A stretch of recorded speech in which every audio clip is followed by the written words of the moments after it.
Hello there, boxing fans around the world. Welcome to another episode of the Olympics featuring Christian from the Friday night panel on Talkin Fight. We had a great episode yesterday with Jennifer Huggins, and we wish her well and hope she'll come back. But today, what are we talking about, Christian? Well, in the follow-up to the interview that we had with Jennifer yesterday, I realized, and for those of you who missed it, Jennifer is a three-star AIBA referee and judge. I thought I had a couple of questions from some friends of mine just privately outside of this, asking about the actual scoring system, because we didn't actually delve too deep into how scoring works within reffing there for amateur sport, for boxing. So I wanted to do a quick little refresher for you today on how the actual tournaments are going to be scored at the Olympics. And then we'll look into one of today's headlines as well, coming out of Japan. But boxers at the Olympic qualifying events, as well as during the actual Olympic Games themselves, are going to be judged on punch quality, tactical superiority, and of course, sticking to the rules. And while judges themselves are going to have limited time to submit those scores. So boxing scoring at the Tokyo 2020 Olympics will make use of both human judges as well as technology. Now, they say that's to ensure a certain level of impartiality. In the bout itself, men and women will both compete over 3 rounds of 3 minutes each. Now, this much we know. Contests are decided by knockout, stoppage within the distance by the referee, disqualification, or on points based on the verdict of the 5 judges ringside. 5 judges score the fighters ringside on the number of quality blows landed in the target area, technical and tactical superiority, and take into account any point deductions for infringing on the rules. That's it. Okay, so this is in contrast to prize fighting, where points can be a bit more subjective.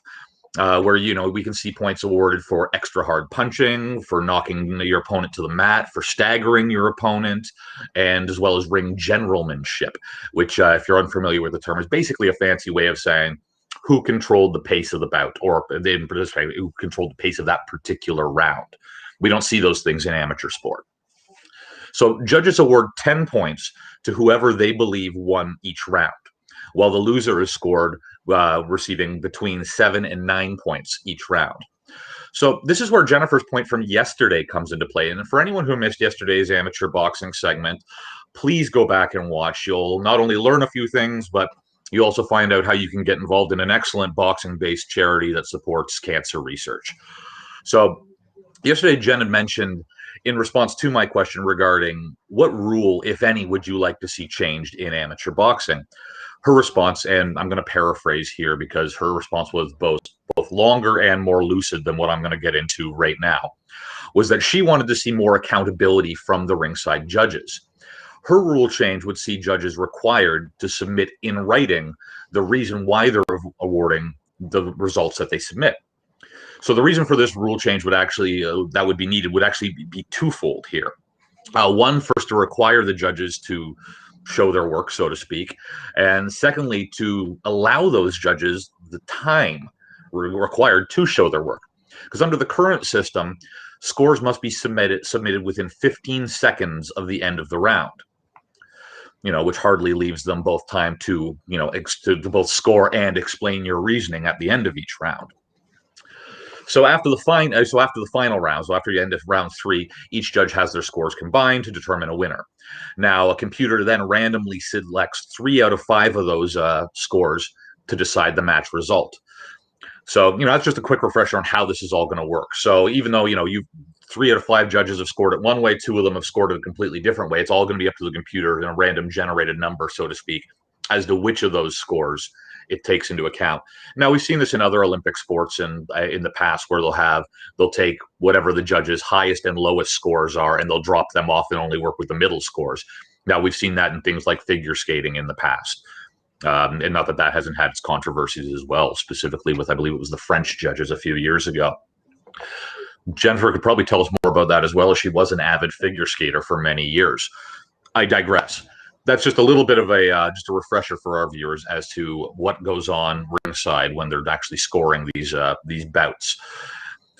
Looking now back to our, a bit more of our normal bread and butter here, looking to Olympic news coming out of Japan, where sadly, and as usual, COVID is back in the headlines.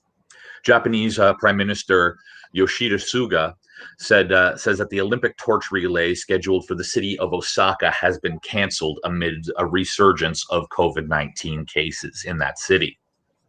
So earlier Thursday, I guess it would have been middle of the night for us, but Thursday morning in Japan, Osaka Governor Hirofumi Yoshimura had called for the Olympic torch event to be canceled.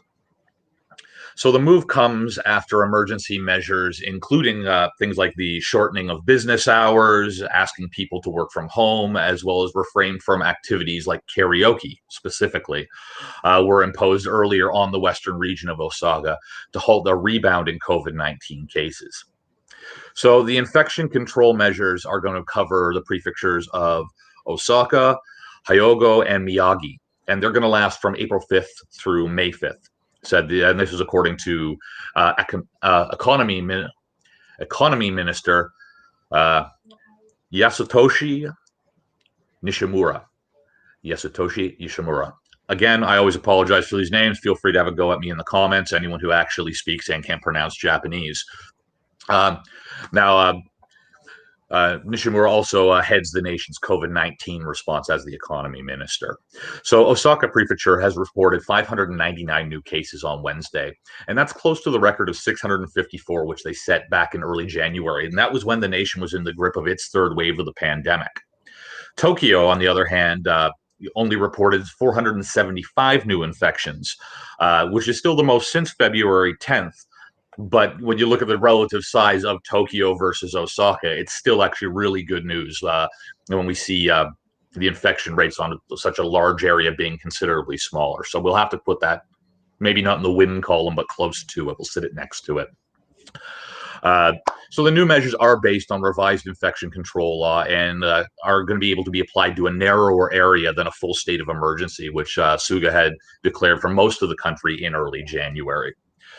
So the torch relay for the Tokyo Olympics was scheduled to go through Osaka Prefecture from the 13th and 14th of April. The relay began last week in Fukushima and is being seen as the first major test of the games when it comes to handling large-scale events while implementing stringent health protocols. Tokyo Olympic organizers are requiring roadside spectators to wear masks, practice social distancing, and no cheering.